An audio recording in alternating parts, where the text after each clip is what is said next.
Salut, aujourd'hui on fait un petit tour sous le tunnel. Alors ça se termine sous le tunnel, mais heureusement que je l'ai eu cette année, parce que vous avez vu, c'est pas terrible, surtout nous en Normandie. Moi je suis en Seine-Maritime, hein, tout en haut. Et bon, voilà, on fait un petit tour. Je vais vous montrer les petites astuces pour préparer, parce que là on va commencer à préparer pour l'hiver. Ça c'est important, quand on a la chance d'avoir un tunnel, on va commencer à bien préparer nos planches pour les futures plantations hivernales. Allez, on y va, c'est parti. Alors là, les petites carottes, on va les récolter. Donc je vous ferai une petite vidéo pour tout ce que je vais encore récolter. Comme ça on va nettoyer. Donc là on avait préparé déjà un semblant de petit compost de surfaçage, hein. Donc là on va continuer. Lui on va retirer ça, hein, c'est l'expérience super de poireau alors que c'est de la ciboule. Et puis là on va nettoyer, parce que là ça pousse, hein, quand même.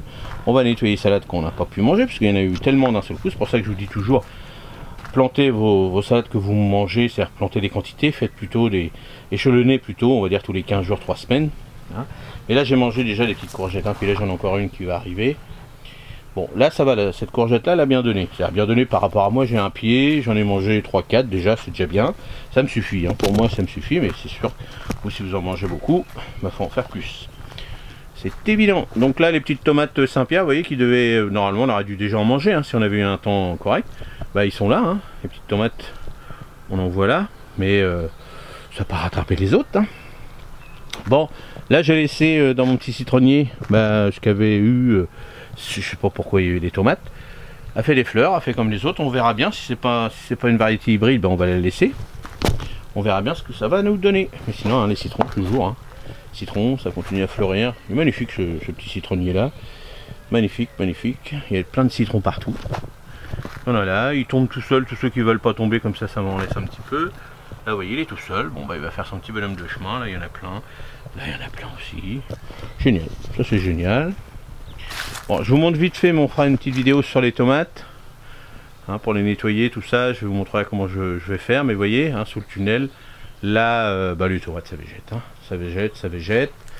Et puis là sur les tables, tout est vide, hein. J'avais fait quelques pieds de... Bon, on va aller voir ça, je vais vous montrer quand même. C'est vrai, hop, on va aller voir.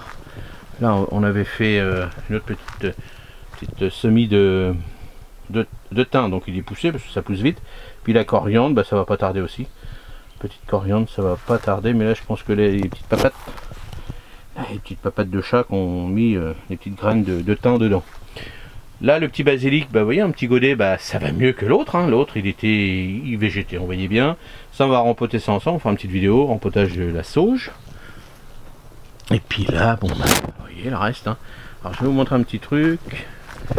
Donc là on va nettoyer tout ça, cette partie là. On va enlever le citronnier là, toute cette partie là on va les nettoyer. On va nettoyer tout ça, puis on va préparer. Vous voyez, j'ai mis ma petite tonte de gazon. Ça on plantera bientôt, c'est-à-dire bientôt dans un bon mois à peu près. Donc on va nettoyer tout ça, on va rabâcher certainement pour pouvoir redésherber après.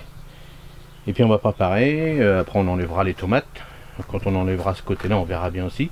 Et puis là aussi on va nettoyer. Quand on va nettoyer tout ça, comme ça me fera deux. Allez, on va dire là il y a deux. Ça fait 4, ça fait 5, ça fait 10 mètres carrés. Oui, 10-15 mètres carrés à peu près de culture. Donc on va préparer tout ça. Comme ça, on va préparer tout ça. On va s'occuper un petit peu.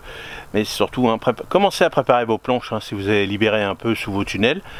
Pour l'hiver, hein, pensez par rapport à votre région, tout ça, par rapport à comment vous êtes. S'il fait très froid, tout ça, c'est le moment de commencer aussi à planter des petites choses où vous allez pouvoir manger cet hiver. Moi je vais faire de la mâche, hein, genre essentiellement de la mâche, des petites salades. Ce sera déjà pas mal, c'est surtout pour en avoir, surtout au mois de décembre, d'avoir de la mâche, c'est très intéressant, parce que déjà elle est meilleure que celle des grandes surfaces, et puis c'est sympa pour faire Noël, tout ça, avec de la petite mâche, quelques salades qui pourront tenir aussi.